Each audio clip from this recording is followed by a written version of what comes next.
আসসালামু আলাইকুম। আশা করি সকলেই ভালো আছেন। সকল বন্ধুদের অনেক অনেক শুভেচ্ছা দিয়ে শুরু করছি আজকের রেসিপি। আজকের রেসিপি হলো ডিমের ভিন্ন স্বাদের একটি রেসিপি। এটা খেতে খুবই মজাদার ও রুটি পরোটার সাথে এবং গরম ভাতের সঙ্গে খেতে খুবই ভালো লাগে। একই রকম রান্না খেতে ভালো না লাগলে এইভাবে একবার ডিমের রেসিপিটি বানিয়ে দেখুন। তো চলুন এখন রেসিপিটি দেখে নেওয়া যাক।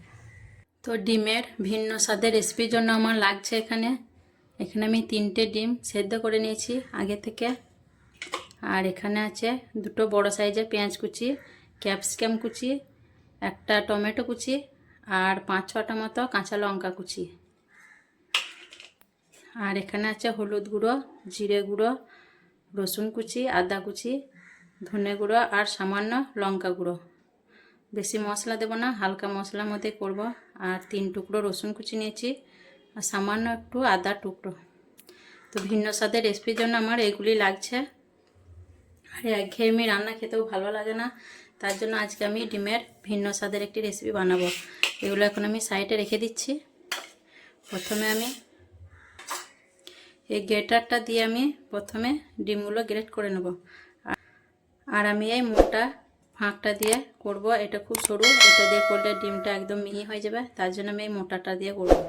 তো প্রথমে আমি ডিমটা গ্রেট করে নেব।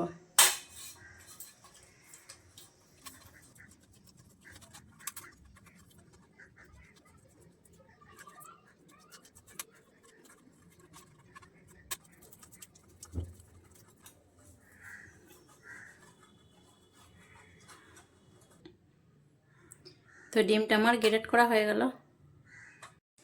তো গ্যাসটা জ্বালিয়ে আমি কড়াইটা চাপিয়ে দিয়েছি। এখন সরষের তেল দিয়ে দিচ্ছি।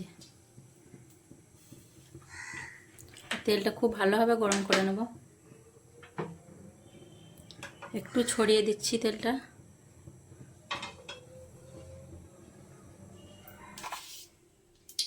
আর তেলের মধ্যে আমি 1 চামচ মতো নুন দিয়ে দিচ্ছি, তাহলে তেলটা ছিটিয়ে আসবে না।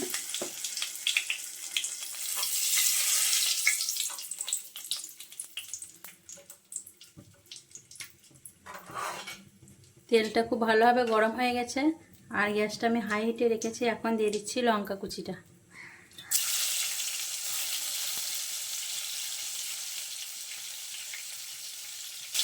আর দিয়ে দিচ্ছি পেঁয়াজ কুচি।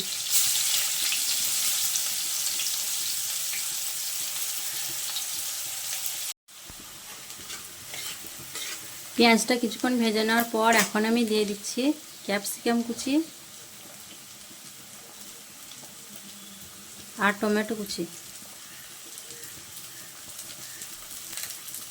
আবারও খুব ভালোভাবে আমি টমেটো আর ক্যাপসিকাম খুব ভালোভাবে নাড়াচাড়া করে নেব।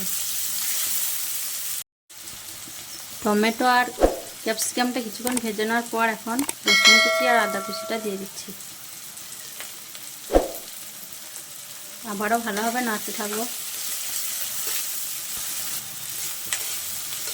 বেশ কিছুক্ষণ পেঁয়াজ, টমেটো, ক্যাপসিকাম ভেজে নেওয়ার পর এখন আমি মশলাগুলো দিয়ে দিচ্ছি।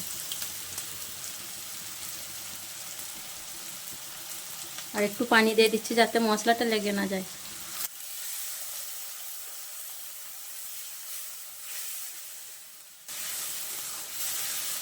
ভালোভাবে মশলাটা আমি কষিয়ে নেব। মশলাটা খুব ভালোভাবে কষিয়ে নেওয়ার পর এখন আমি ডিমটা দিয়ে দিচ্ছি।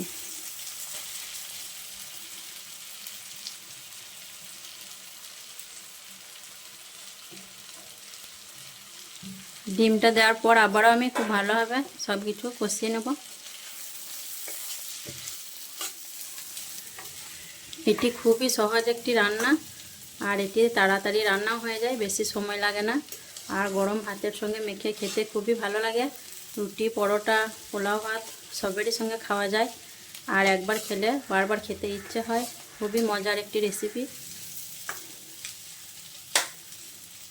আমার রান্নাটা হয়ে এসছে আর 1 মিনিটের মতো আমি রান্নাটা করে নেব। আর এই রান্নায় আমি পানি দেব না, এইভাবেই ভাজা ভাজা করে রান্নাটা করে নেব। তো রান্নাটা আমার হয়ে গেছে আর নুন ঝালটাও ঠিকঠাক আছে, দেখে নিলাম। আর খেতেও দারুণ হয়েছে। এখন আমি এটা গ্যাসের ফ্লেমটা বন্ধ করে দেবো, দিয়ে একটা প্লেটের মধ্যে নিয়ে নেব। তো খুব সহজেই তৈরি হয়ে গেল ডিমের ভিন্ন স্বাদের রেসিপি। আর রেসিপিটি কেমন লেগেছে অবশ্যই কমেন্টে জানাবেন। আর আমার ভিডিওগুলো যদি ভালো লাগে থাকে অবশ্যই আমার চ্যানেলটিকে সাবস্ক্রাইব করে আমার পাশে থাকবেন। সকলেই ভালো থাকবেন, সুস্থ থাকবেন। আসবো আবার পরের ভিডিওয় অন্য কোনো রেসিপি নিয়ে। আল্লাহ হাফেজ।